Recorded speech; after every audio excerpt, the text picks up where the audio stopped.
Okay, thank you very much, esteemed panelists, and welcome to this panel. We are going to have a round of questions asked to you, just to share your experience, as I mentioned in my opening remark. I will start with Mr. Hosea Machuki. How do weak infrastructure and high logistic costs limit farmers' ability to access EU market? Thank you very much, Providence, for that question. Let me set the stage by saying that the COMESA region occupies just about 11.8 million square kilometers. And the market we are talking about in the EU is about 30% of that. Now, majority of the producers in COMESA, out of the 640 million or so, are smallholders. But we have to appreciate that horticulture is about speed, precision, and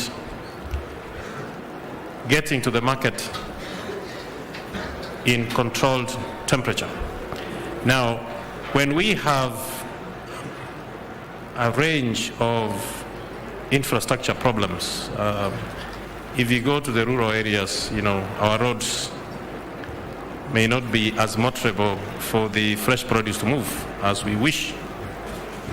Over the weekend, I was some 380 kilometers west of Nairobi, and I had to drive through 20 kilometers of serious earth road. 20 kilometers took me about an hour and a half. Now, for fresh produce to move, it's not easy. We, as COMESA, have done well in certain things. We have our airports and ports, but they can be more efficient so that we can move our fresh produce.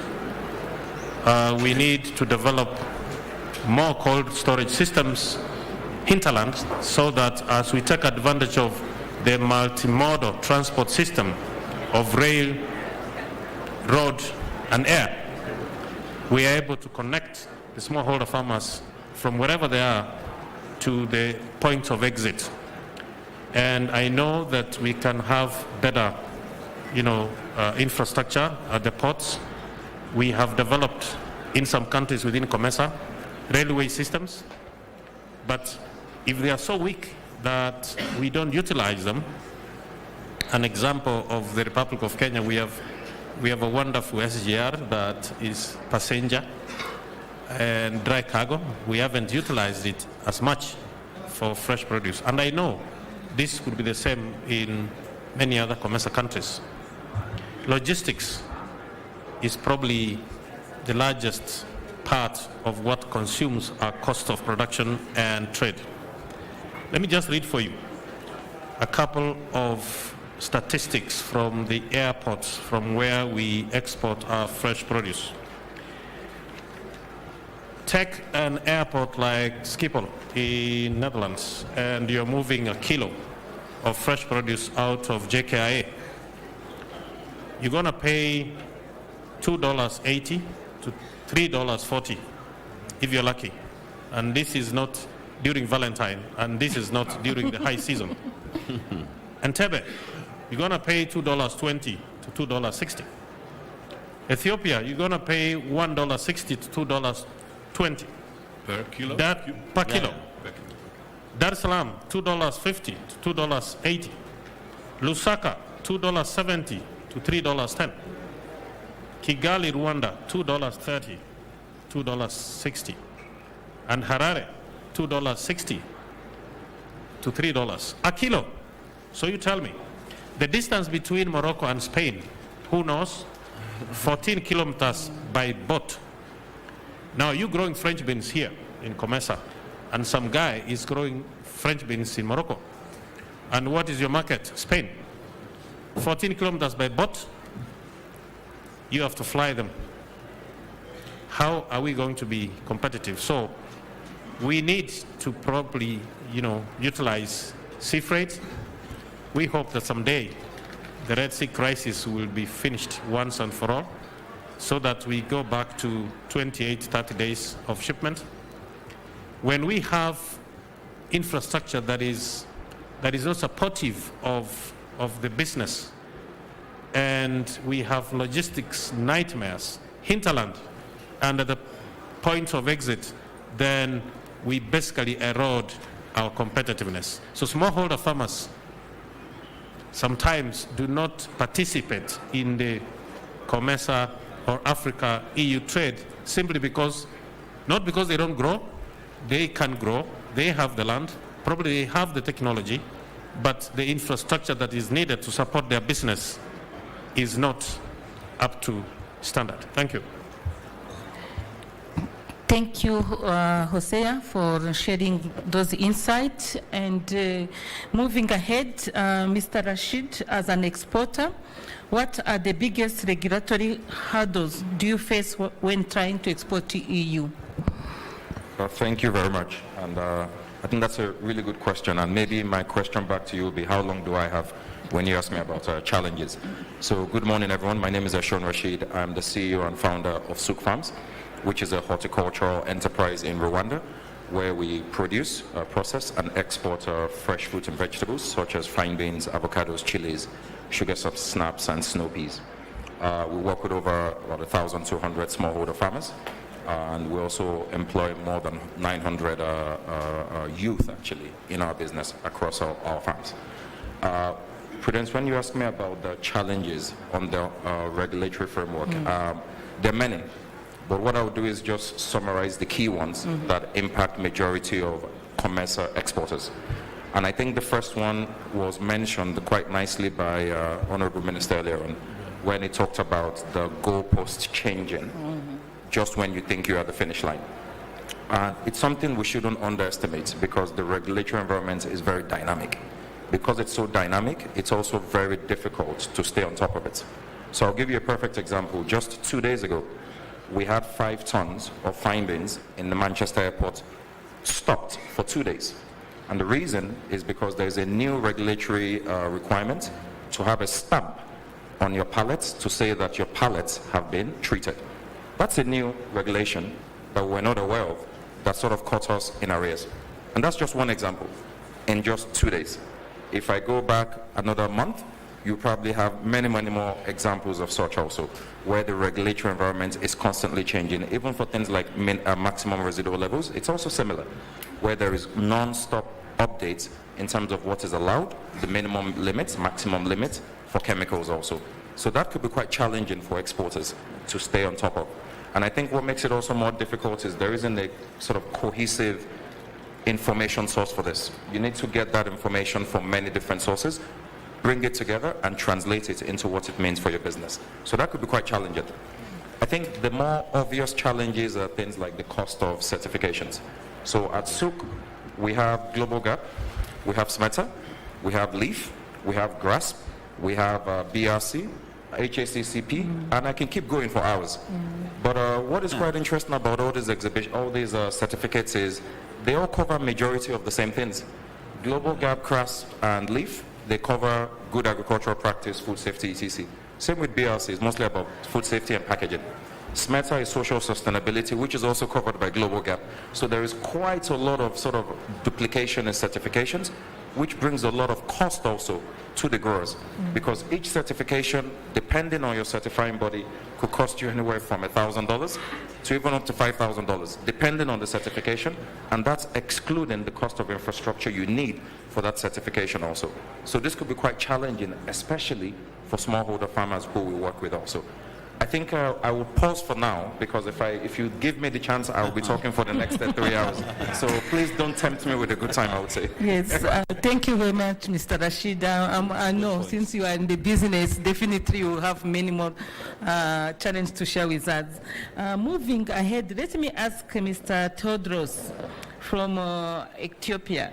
How can farmer cooperative reduce the cost and the complexity of compliance with EU standard?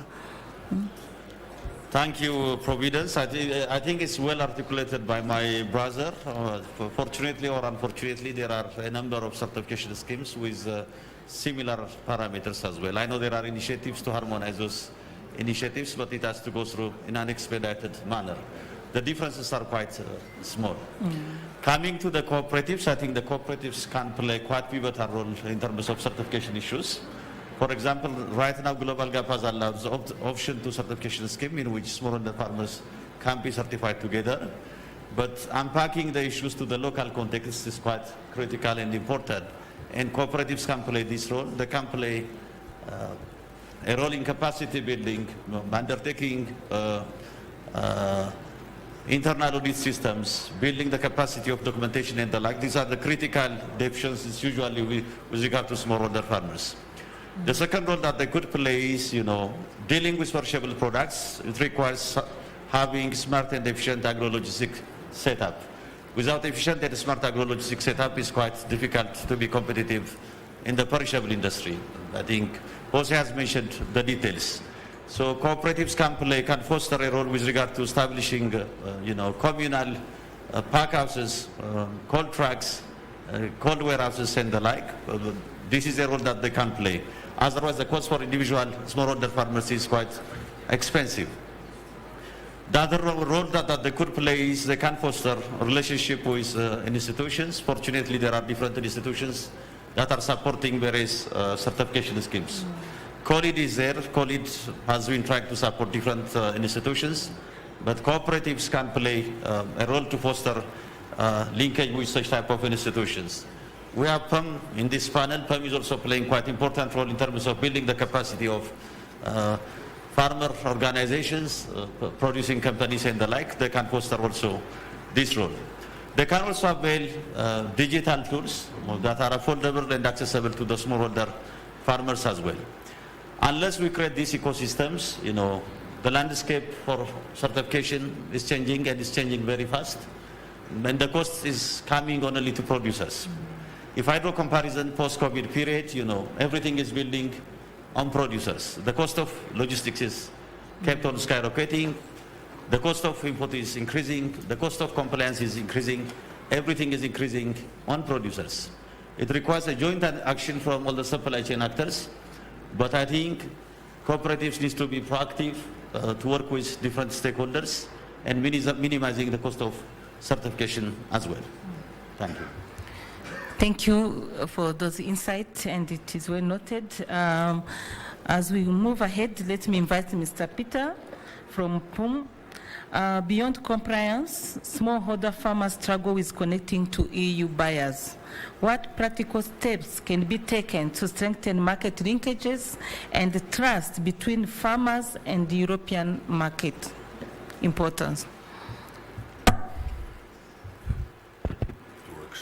Yes.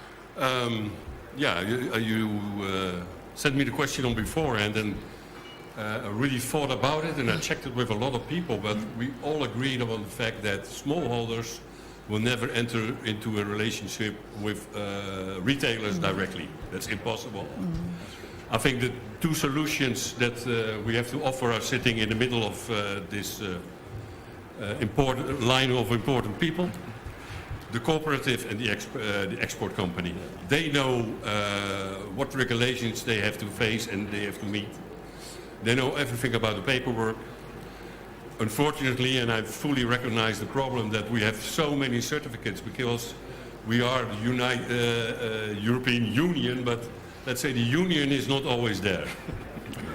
So, that is very costly, and that's maybe an issue that we should raise on, let's say, the high level in the discussions of COMESA and the EU.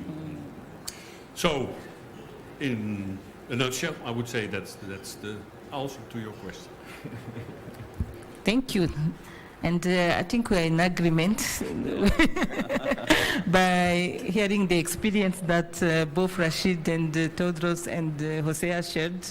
We are in agreement with your response. Yes. Let's invite now our colleague from KEFIS, Madam Janet. How can COMESA and the EU work together more effectively to support compliances with SPS and TBT measures?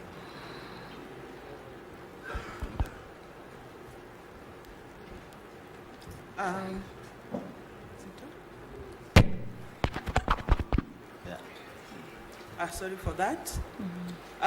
My name is Janet Odongo. I'm representing the MD KEFIS, Professor Theophilus Mutui. He sends his greetings and kind regards.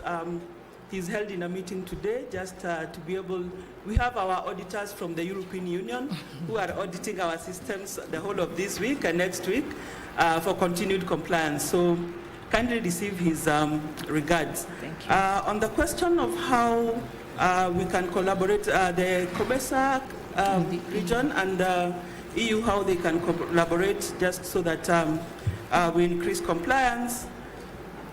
Currently, the challenges that we face as an organization in supporting farmers to be able to be compliant and meet the EU regulations, we could start with capacity building.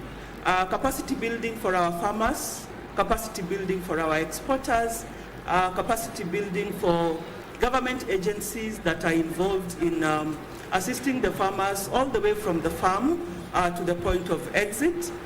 We could also, COMESA and EU could also come in and help us with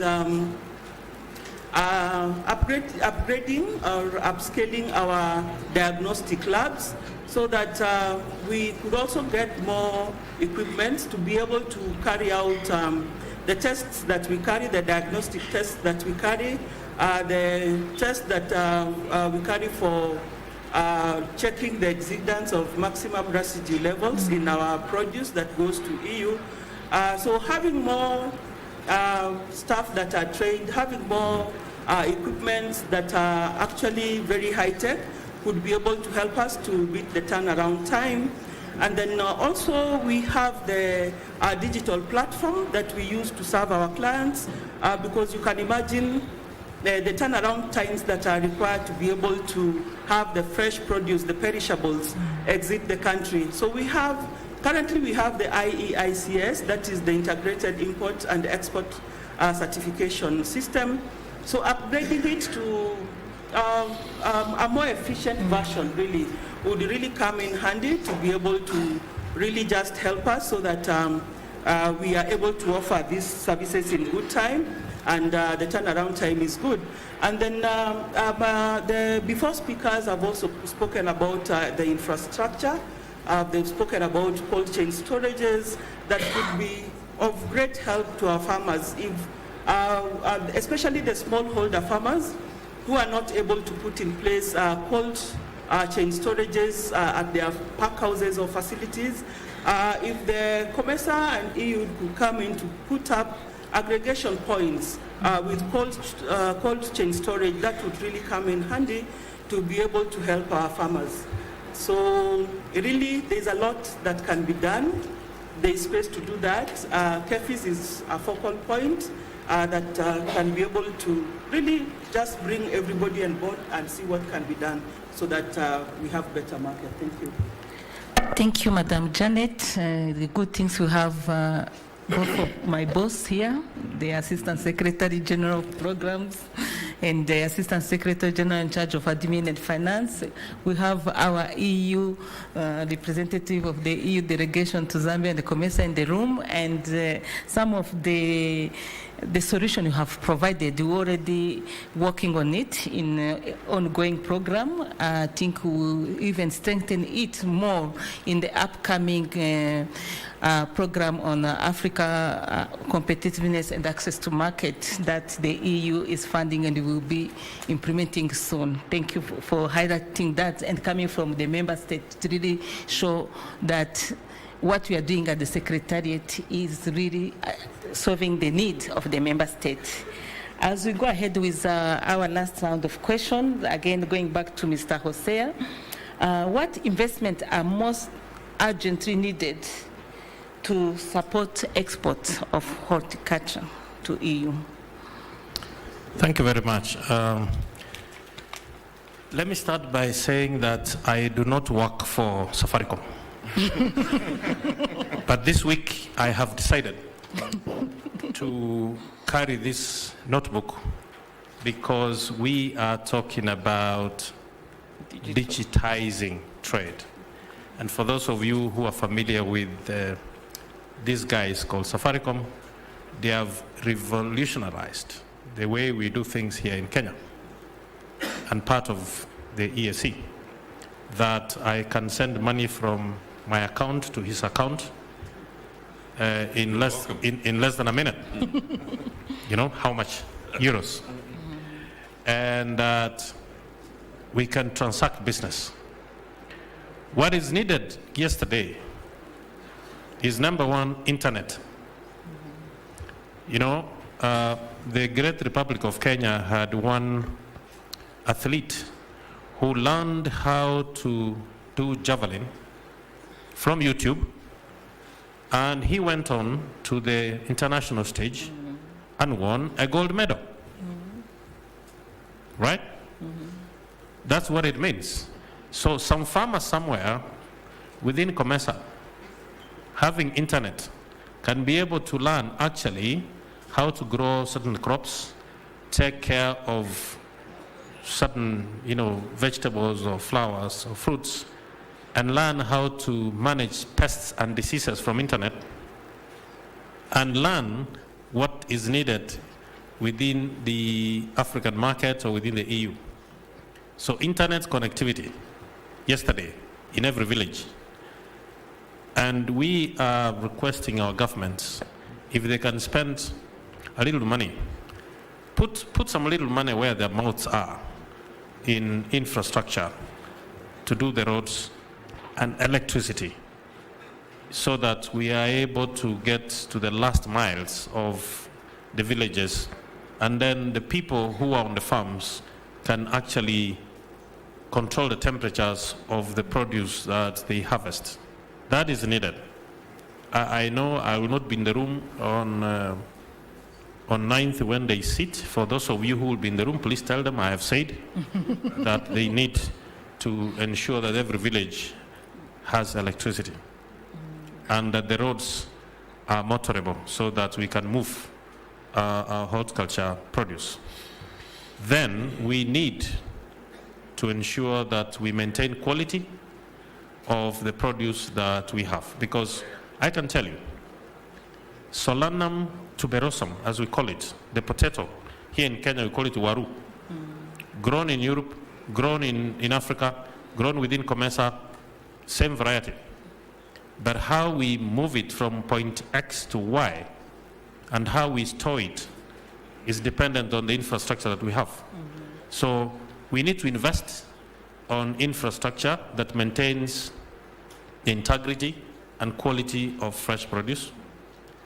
And because we are in a business called just in time, we need to, I don't know how, but we need to find a system of encouraging the vessels, whether by sea or by air, that move our fresh produce from our COMESA partner states to the European Union and the UK. And I can tell you, the EU will continue to be an important partner in trade, and you heard our CS talk about it in the morning.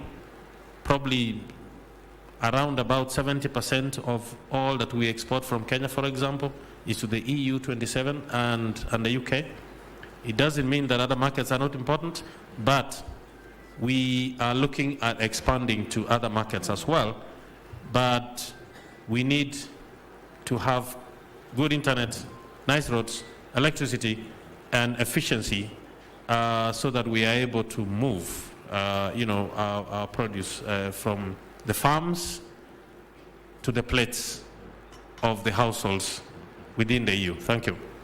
Thank you very much for those insights. And Mr. Peter, what digital tools can help smallholder farmers access EU market, and what role can digital platform or blockchain traceability play in directly connecting EU buyer with smallholder producers?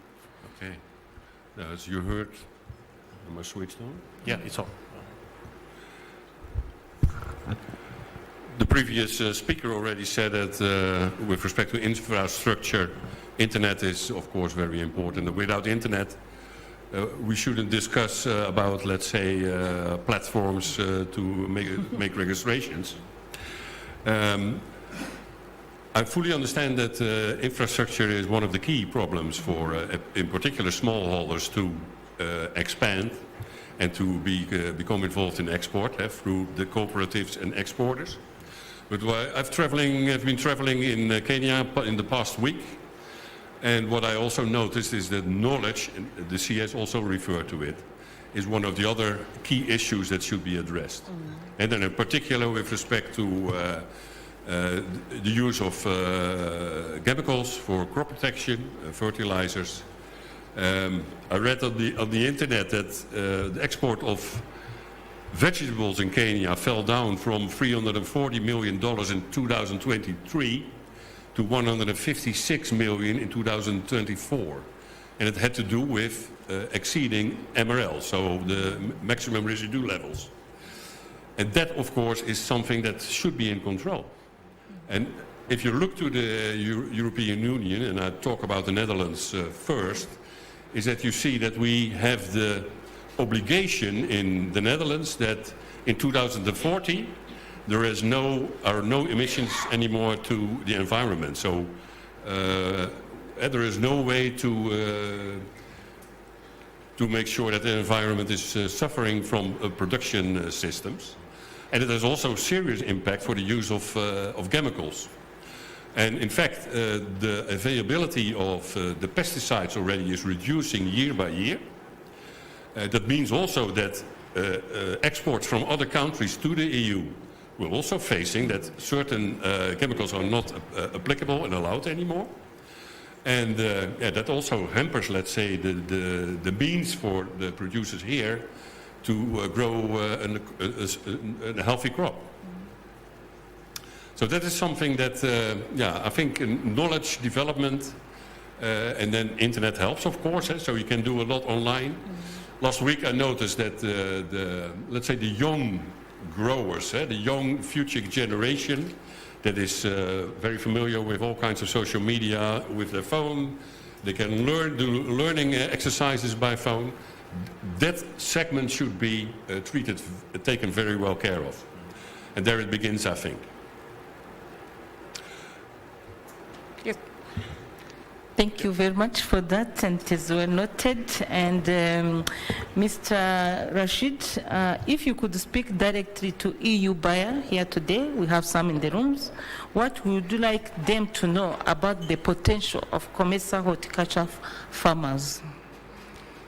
Thank you, Providence, for that. So I think if we have EU buyers in the room, I think the first thing I'll say is pay more. That's number one. Oh, great. So pay more. But more seriously, I think maybe the first thing I'll start with is to talk about the potential. Because if you look at the COMESA region, we're actually blessed beyond what we think.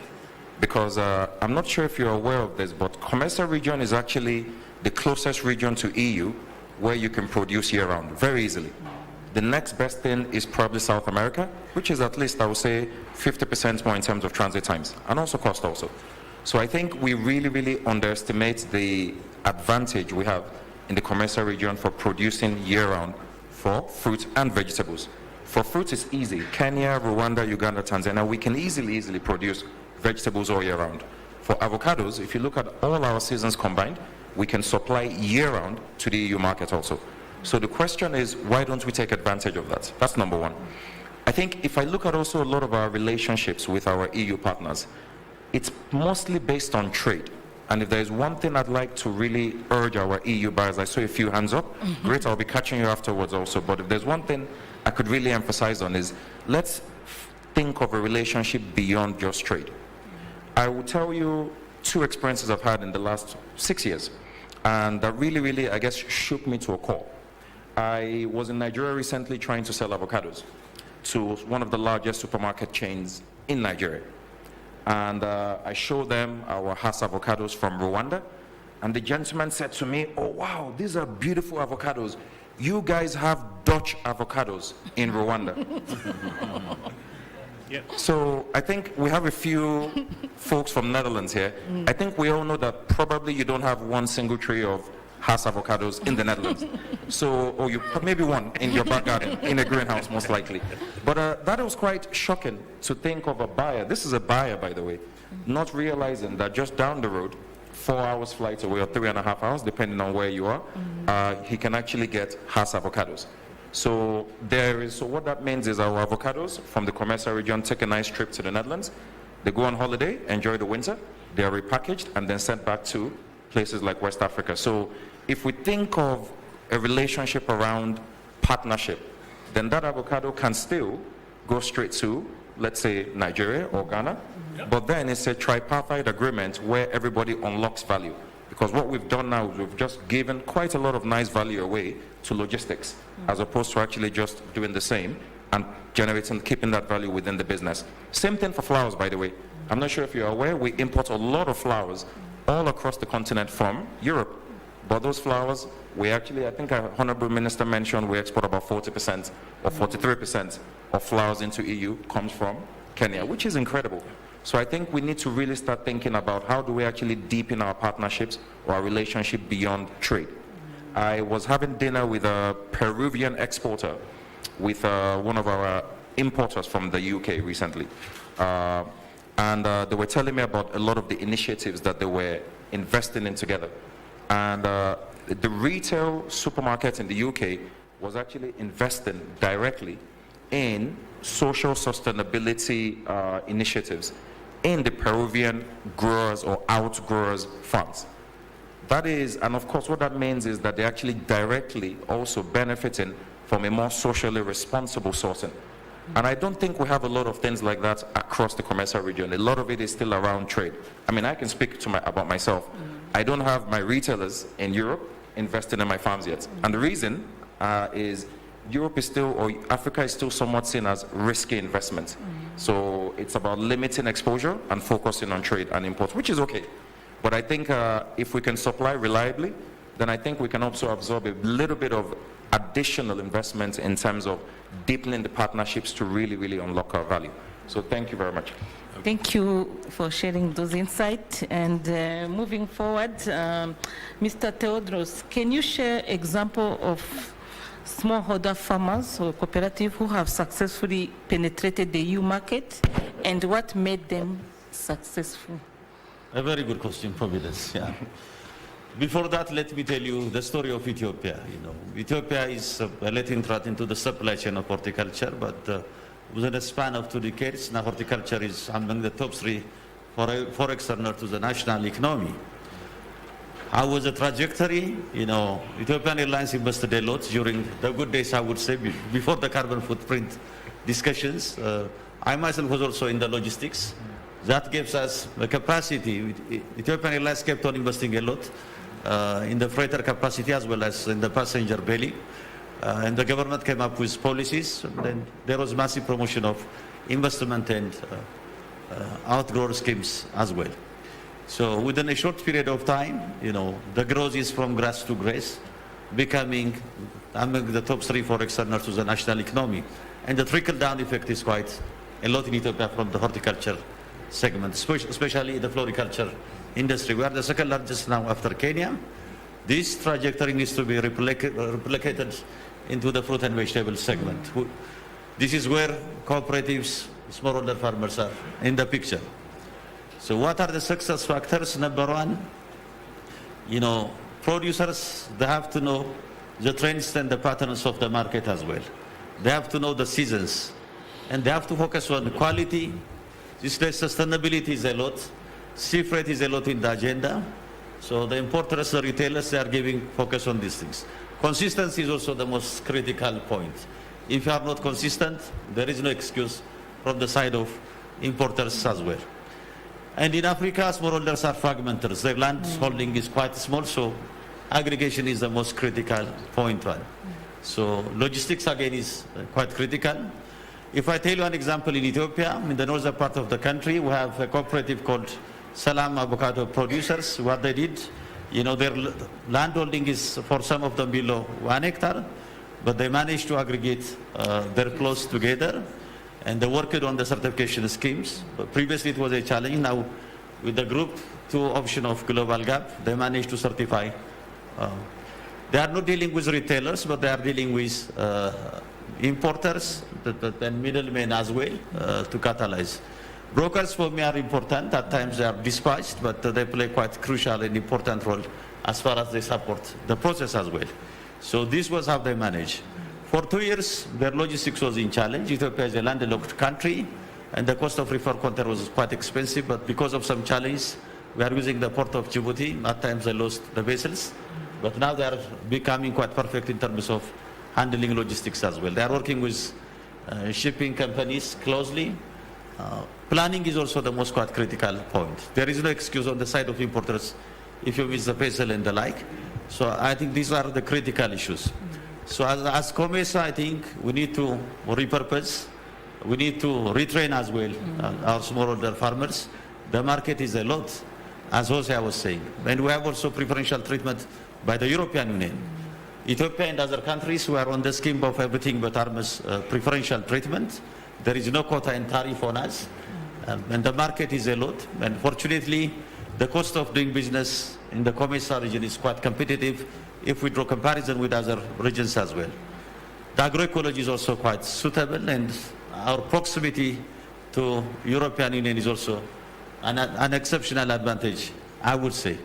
So this has to be changed into meaningful economical gains. For that to happen, I think we need to have proactively structured engagements as well. So this is what I can offer.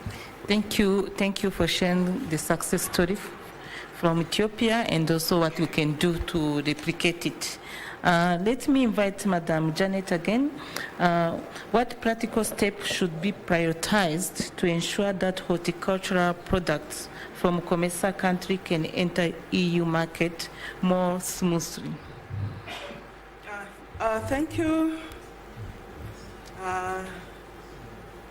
That's a timely question, very timely indeed.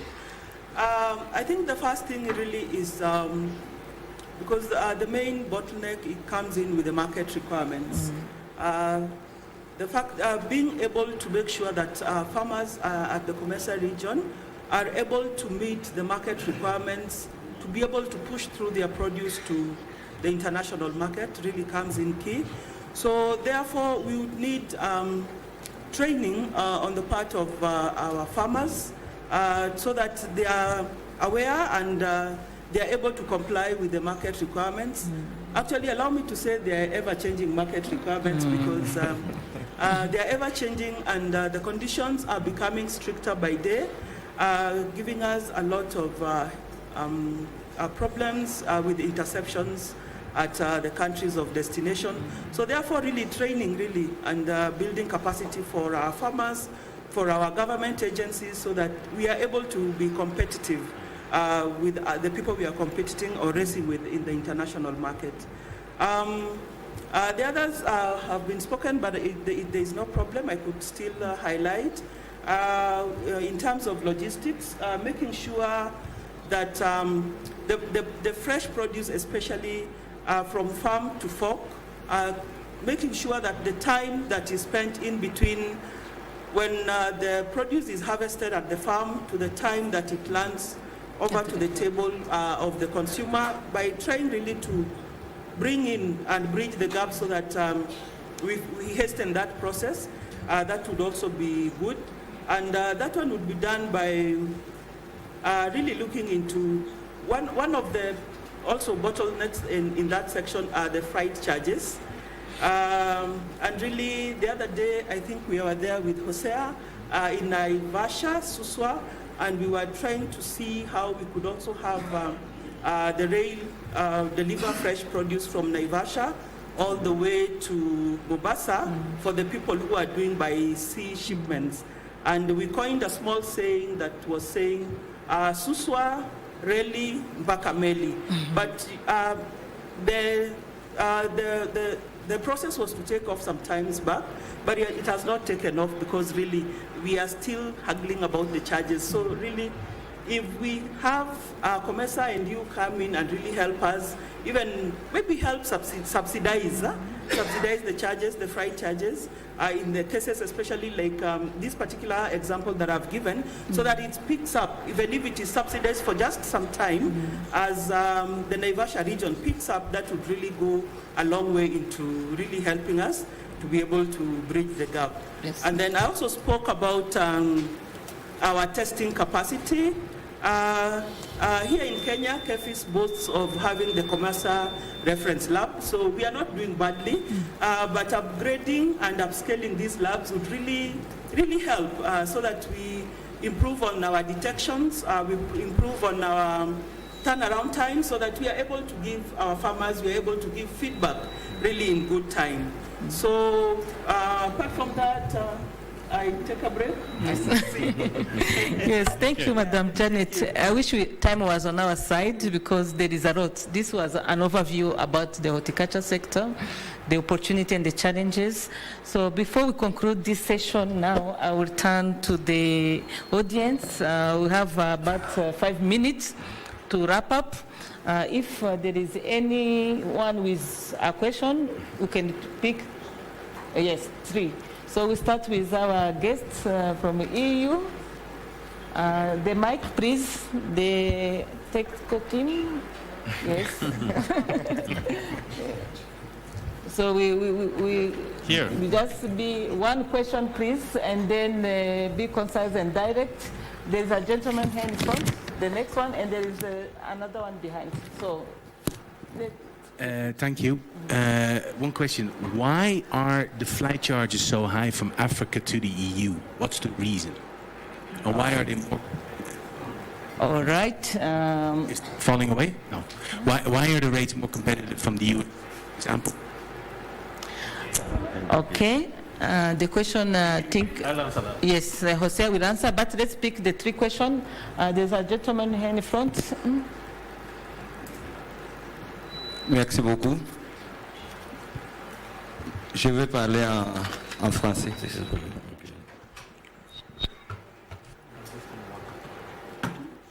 Oui, je commence d'abord par féliciter ce qui s'est passé ici, en commençant par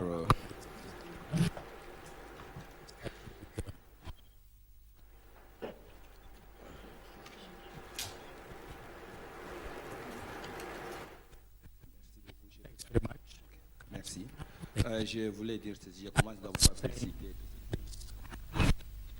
Thanks very much for the opening ceremony. Ma préoccupation réside dans 2 points. La première préoccupation, si nous jetons le regard dans la salle, We look around in the room. It's going to be very hard to see who is Kenyan, who is Congolese. c'est très difficile. And Et l'excellence l'a dit, soulevez les mains. somebody said, if you are not a Kenyan, raise your hand. You have to say you are. Ces barrières que nous nous mettons nous-mêmes, The barriers that we put to parce que quand je regarde, je vois déjà qui ressemblent à des Congolais, à des Kenyans. Je ne sais pas différencier. I can't feel C'est très important qu'on m'a réfléchi. Dire que nous sommes un. we are one. Et par là maintenant, je pose la question Now I ask aux investisseurs africains qui sont devant moi. my Mes chers entrepreneurs, pourquoi vous ne tournez pas les regards why vers l'Afrique? look into Africa Votre business so that you do business in Africa propre pour écouler. Si vous ne le faites pas, c'est parce que nous sommes pauvres, les Africains. Nous n'avons pas l'argent pour acheter vos produits frais. Par exemple, vous voulez aller en Europe, là, comme notre ami du Rwanda a dit, des contraintes. Notre ami de l'Union européenne, il a parlé de tarifs élevés. Il y en a de même pour notre ami qui venait de l'Éthiopie. Pourquoi aller là où il y a beaucoup? Pourquoi retourner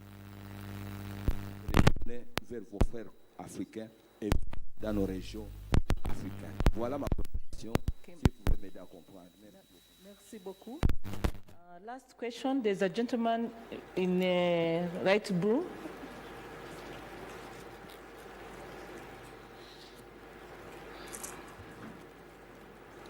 Well, thank you very much. I want to go directly to the question. My name is Festus, member. The question concerns emerging trends in modern flora genetics. and the challenge of genetically modified organisms and their effect on human health. And lastly, what efforts has the European Union taken to deepen legislation on chemical compounds used in perishable logistics? Because again, they have a crucial impact on human health. Thank you very much. Thank you. Peter, can you help with the last question? Hosea, respond to the first. Theodros, you do the third one. Okay. Please. Now, of course, legislation with respect to the application of chemicals is based on human health.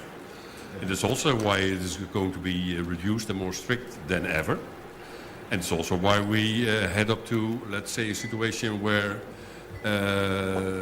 chemical crop protection is almost banned out of the production system, and that growers are more or less obliged to use natural solutions and, let's say, improve the soil, for instance, to get a more resilient crop, so that we can just do without those chemicals that affect health. So that's why. Okay. Thank you. Hosea? Yeah, thank you. Let me make an attempt to explain why the freight charges out of Africa are high. Now, I want you to imagine that you own an aircraft. Call it Boeing 747, the queen of the skies, and it's a cargo plane. Now, to fly from Nairobi to Heathrow or Nairobi to Schiphol, you need about $200,000 to $250,000 for a trip. The fuel, the navigation charges, landing and parking charges. Now, you have a choice to make. And you know, planes only make money when they are flying. When they are parked, they are at a loss. So for this vessel to keep flying, you need to have cargo in that vessel to pay for the $200,000 to $200,000 of the cost of that flight. So, because we are Africans and Africa is our business, we do not import as much of equipment, electronics, and so on and so forth, as they do our friends in China and the US, because there's something called disposable income per adult equivalent. We don't have as much.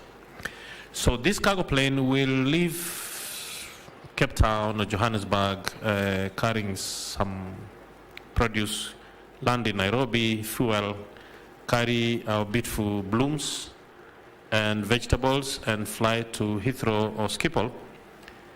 If it comes back from Heathrow or Schiphol, it's carrying nothing. So who pays for that return trip? The exporters. You have to pay outbound cargo. So the inbound cargo out of European destinations to Africa is this much.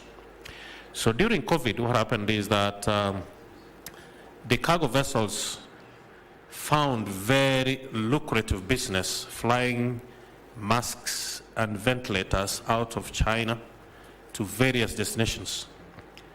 And they have not forgotten that. So they got used to carrying iPhones and other electronics from China to the rest of the world.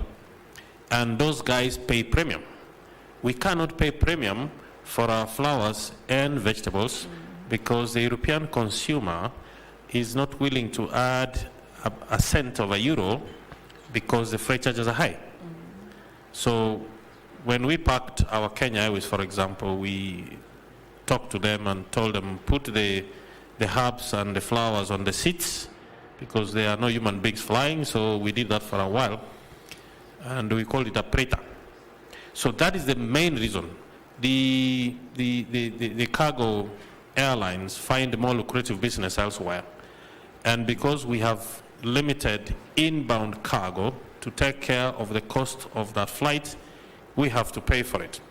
Now, certain countries in Europe have a dedicated charter aircraft that bring tourists to see our beautiful wild animals, and they go back empty. In fact, if you put some fresh produce on those passenger bellies, they'll charge you probably less than $1. The trouble is the airports where they land, for example in Kenya, Mombasa International Airport does not have infrastructure to handle fresh produce. So it then becomes very difficult. And I know it's a case at Kilimanjaro. I mean, if you go to Kilimanjaro, I don't think you'll find a lot of cold rooms there. So if there's a charter that's coming, it's most likely going to fly back empty.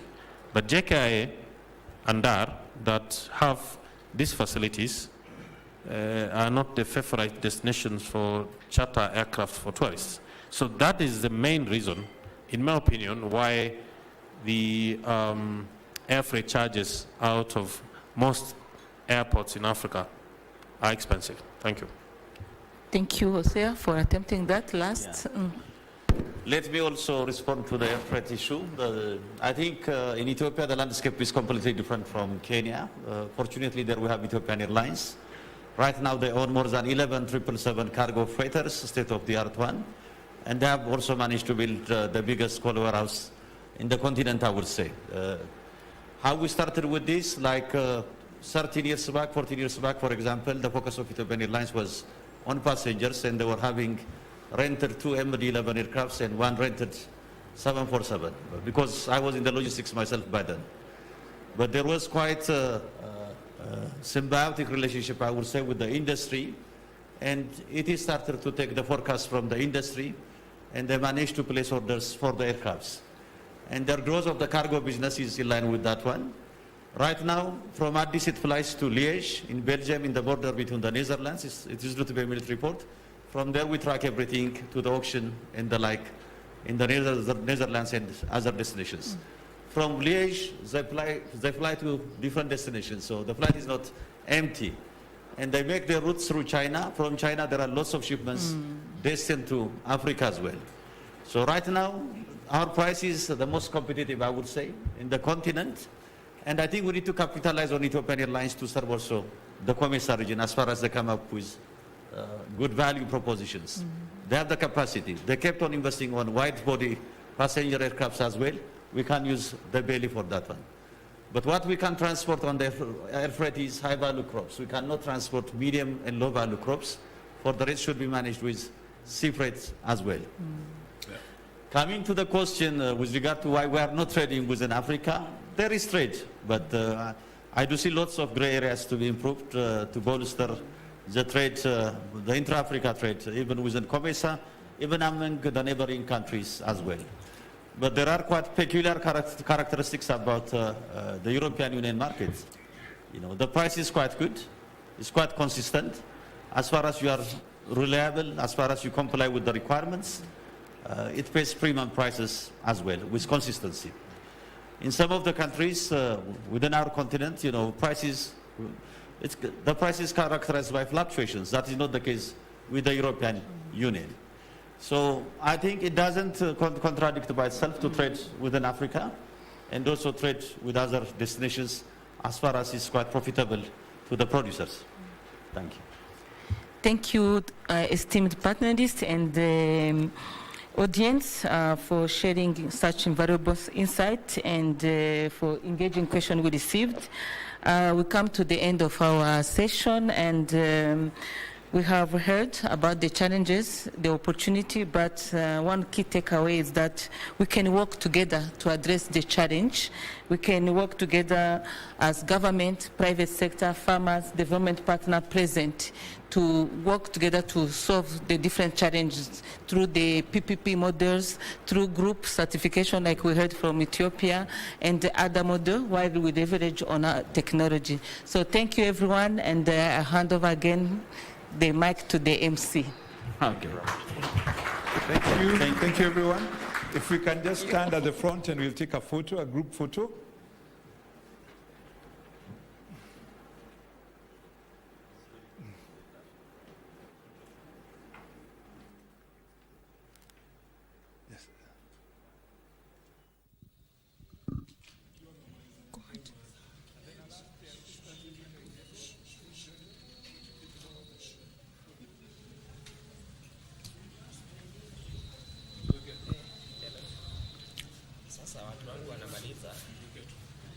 That is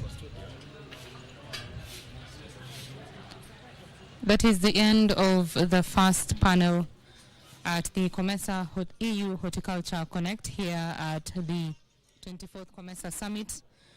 And that particular panel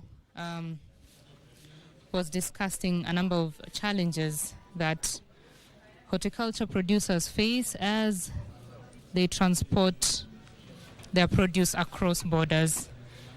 And one of the key issues that came out, of course, was the issue of high freight charges, the challenge in accessing freight space, which makes the export very expensive. That particular panel was about the overview of the COMESA horticulture sector and challenges faced by horticulture farmers accessing the EU market.